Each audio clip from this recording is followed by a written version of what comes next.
प्राचीन मानचित्रण की एक अद्भुत ऐतिहासिक पहेली में सीधे चलते हैं। ये आज भी सबको हैरान कर देती है। ये क्लॉडियस टॉलमी का एक बहुत बड़ा रहस्य है। बिना भारत आए ही उन्होंने इसका इतना सटीक नक्शा बना दिया। रोमन शासित अलेक्जेंड्रिया उस समय ज्ञान का सबसे बड़ा केंद्र था। वहीं रहते हुए उन्होंने करीब करीब हर विषय का अध्ययन किया। उन्होंने जियोसेंट्रिक थ्योरी का भी समर्थन किया था। कोपरनिकस के आने तक यूरोपीय विज्ञान पर यही थ्योरी हावी रही।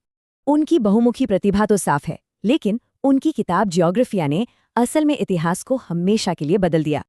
अब सवाल उठता है कि मिस्र में उनकी टेबल तक भारत का इतना सारा विस्तृत डेटा आखिर कैसे पहुंचा?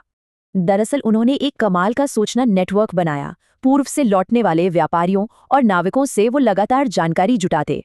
ये नाविक मसाले, रेशम और हाथी दांत के लिए हिंद महासागर के स्थापित व्यापार मार्गों पर लगातार यात्रा करते रहते थे।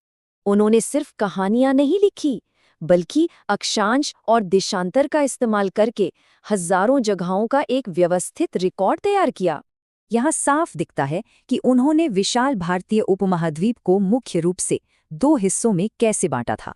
उनके नक्शे में सिंधु और गंगा नदियों समेत कई प्रमुख भौगोलिक स्थलों को काफी सटीक रूप से दर्शाया गया।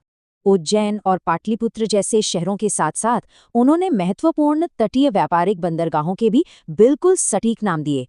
इस नक्शे ने साबित किया कि भारत अलग थलग नहीं था, बल्कि वो अंतर्राष्ट्रीय व्यापार का एक धड़कता हुआ केंद्र था। हालांकि सिर्फ सुनी सुनाई बातों और व्यापारियों की कहानियों पर पूरी तरह निर्भर रहने की कुछ कमियां भी थीं। सबसे बड़ी कमी ये थी कि उनकी दूरियां, शहरों की स्थिति और नक्शे का पैमाना अक्सर गलत हो जाते थे। फिर भी अक्षांश और देशांतर की इस ग्रिड प्रणाली को लाना प्राचीन विज्ञान के लिए वाकई एक गेम चेंजर साबित हुआ। आज भी इतिहासकार लुप्त शहरों और प्राचीन व्यापारिक सबूतों को खोजने के लिए टॉलमी के ग्रंथों का इस्तेमाल करते हैं।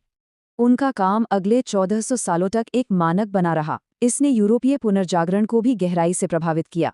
सोचिए, इन प्राचीन नक्शों के भीतर अभी और ऐसा कौन कौन सा खोया हुआ इतिहास छिपा हो सकता है।